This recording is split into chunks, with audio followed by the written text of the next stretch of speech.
All right, everybody, welcome back to Coach Red and Company. We have the distinct pleasure today of sitting down with a good friend of mine and buddy and someone who I really respect in the sports performance arena. Vidal Morejon from VFit Athletics. We kind of share a little bit of a similar background. I was the head basketball coach at Cypress Creek High School from 2003 to 2005. Vidal was a junior and senior those 2 years. Never met him. Didn't know who he was in high school. He was a volleyball player at Cypress Creek.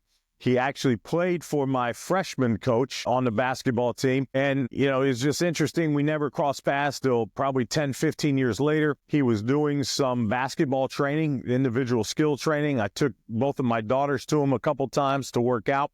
And then he got into the sports performance arena and really just soared. You know, today we're sitting here at GamePoint, and he has a nice facility here that he's really built up over the last year or two. Does a fantastic job with our volleyball ladies, has definitely worked with both of my children. So this is somebody that I respect in this industry, somebody that I would definitely send my kids to and continue to send my kids to. So welcome, Thanks, Vidal. Yeah. Give us a scouting report on Vidal, kind of where you're from, your background, how you got into this. I'm from Puerto Rico, from San Juan. Moved to Orlando in 7th grade, up to the Meadowwoods area. And, what helps me now that I think about it, it's the amount of sports that I played. From baseball, boxing, basketball, volleyball, track and field when you were younger, right? Through high school, like you said, Cypress Creek, been around so long. We come kind of like from the same culture and environment, and we know a lot of the same athletes that grew up together. Highly competitive, man. Played all 4 years for Coach Longoria, and once I got out of high school, I wanted to be around the sport. I wanted to be around athletes, so I went ahead and pursued a bachelor's degree at UCLA for sport and exercise science. I started volunteer coaching, started at the Orlando Magic Recreational League right there in Meadowwoods. From there, we found out about AAU, and that's how Joe came into our program and helped us out. And from there, man, I had to pick. You couldn't learn everything about basketball.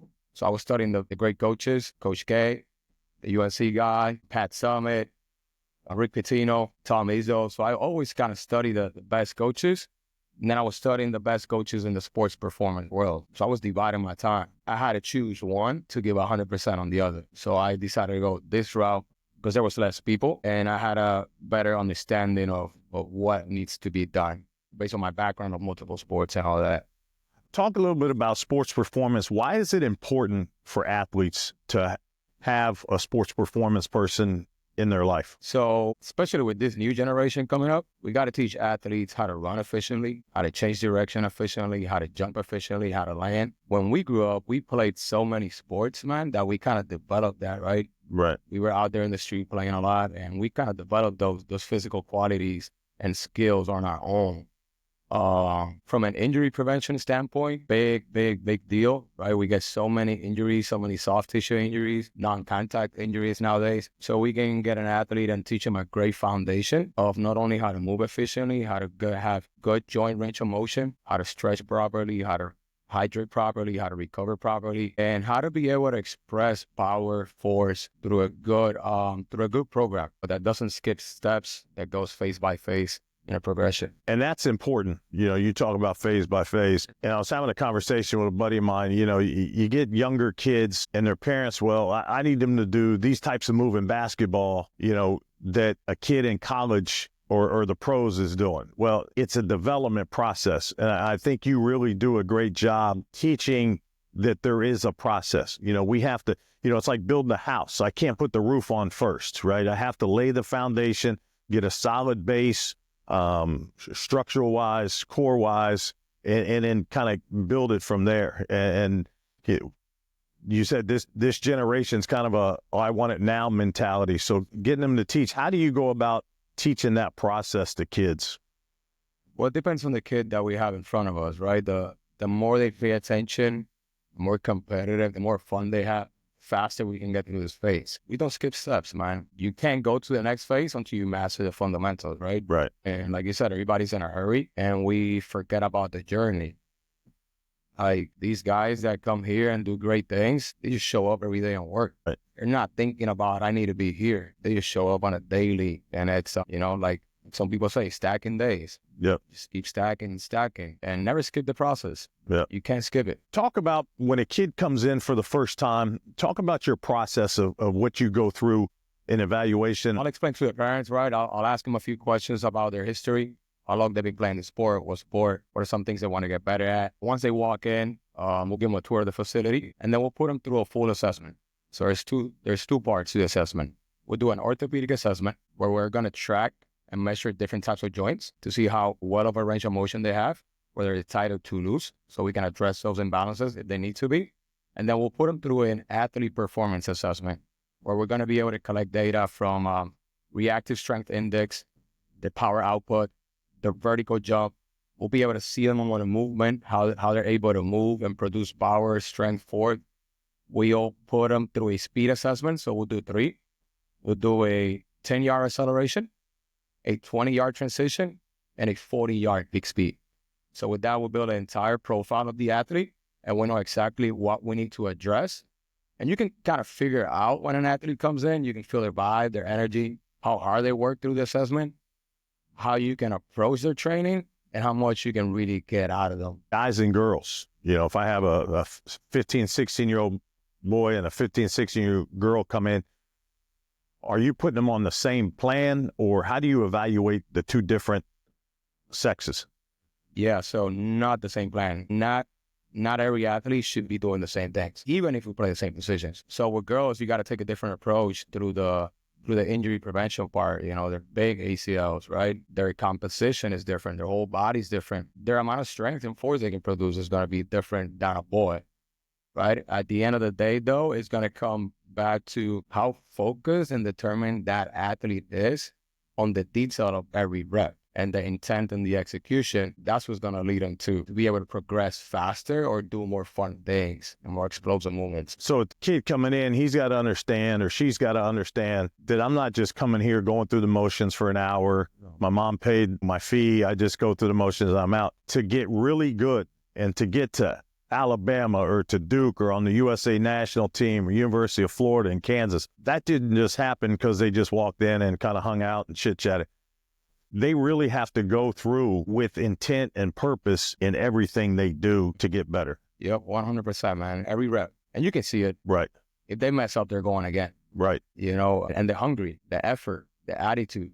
Once they walk in through that door, you can feel their energy and their vibe on how much they really want this. Being around sports, kids that have played a lot, and kids that have played a lot, right? How hard is it to take a kid that may not have played outdoors from sun up to sundown like we did as a kid? Is it possible to make kids more athletic that may not have been athletic because they didn't play a lot as a kid? 100%, as long as they compete.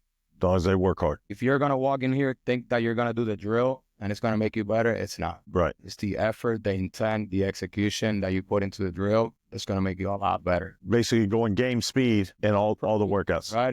If you were playing one-on-one and I just walk into the court thinking that it's okay, you're probably going to push me around. Right. Aren't you? Oh, definitely. I'm putting you in the post. I'm not going out to the point, out to the top of the key. I'm definitely, getting down there in the... Step in there. I know you're a bigger guy. I better compete. Yeah. Better bring my best. Yeah. If not, I'm going to get better. One of the things I've always said that I admire about you is your willingness to get better at your craft. As a basketball coach, I tell people all the time, I felt stupid if I didn't go to 1 or 2 or 3 clinics before every season to learn something. Could be what not to do, right? Or pick up a new, wrinkle in the offense or defense or something. How do you get better at what you do, and why is that important to you? I find who the best trainers are, who the mentors are, and who the leaders are of the industry, and I'll either take seminars, buy online, and read a lot of books. It's a lot easier today. Right. Because we don't have to go physically to that clinic, right, and cover those travel expenses. I can do it from home. Right. And just study the best. Same way when I started coaching basketball, I wanted to study the best. They're the best for a reason. Right. Their knowledge is accessible. I want to take everything they have, soak it in, and then be able to provide it to my athletes and my program. What sports do you cover, and how is, maybe training similar and different? We got basketball, we got baseball, soccer athletes, lots of volleyball girls, as you already know. We got boxing, MMA, fencing. Fencing, yes. Completely different, right? Definitely different. Yeah, so position of the sport. the demands of the sport. Is it more reactive? Is it more powerful? Is it on the court? Is it on the field? Is it outdoor? Is it contact, non-contact? It's a lot of different aspects, yeah. So you can't just come in here and just, we're just going to do this today. You're really doing your research on those different sports, what type of movements, what type of strength and conditioning each one was. I know if anybody watched the Last Dance with Jordan, his trainer's on there, and he talked about taking him from basketball shape, getting him to baseball shape, because it's two different sets of muscles that he's using. And then, of course, when he came back from baseball, he had to change his body all around again. So understanding those things, I mean, you really got to do your homework to understand that and what the kids need. You got to study a lot, and you got to prepare before the athlete comes into that door. You got to have a plan in place, and then based on what the athlete gives you that day, you know, if you need to adapt, you better adapt real quick, just like a coach. Right. Basketball game, right? If you don't do your scouting, you're not going to have a lot of luck in that game. Right. But if you come prepared and you're able to adapt on every time out and know what every athlete, where they're at, and meet them where they're at, right. See how much we can progress that day, or we can do this and take this off. But you got to have a library here too already. Right. And it comes with experience and putting in the time and being prepared for anything that comes your way. You know, I think a lot of people think that they got to, you know, go work out at a, you know, LA Fitness or Crunch Time, some massive gym, you know, to get better. I mean, square footage in here is probably, I don't know, 600, 900,000 square foot maybe. Like close to 11. And what you do in this little bit of area, and obviously people, you know, watch us can't see everything. How do you take what you have and adapt it to do what you need to do in such a small confined space? From a great mentor of mine, we don't need machines. We got to build them. Right. Right. So machines take up a lot of space. Here, athletes don't need to train with a lot of machines. When you're an athlete, you need that center of mass and that balance and that body control in different planes of motions. So, man, just experience going to a lot of gyms, going through the certifications, and looking at what we like and what we want to make ours in our own identity, and create this beautiful space that we get to be here every day. So in 10 years, where am I going to see VFit? Oh, yeah. It's up to God. That's up to you. Are you right about that? I'm going to keep getting better. I'm going to help as many people as I can. I have a lot of goals I want to achieve. 10 years. One of my goals to represent Puerto Rico as a strength coach in the Olympic Games. And keep working, man. I don't know if I want to be part of a professional team or stay in the private sector. I know wherever you go, You're going to do great things, man. I mean, you're a great young man.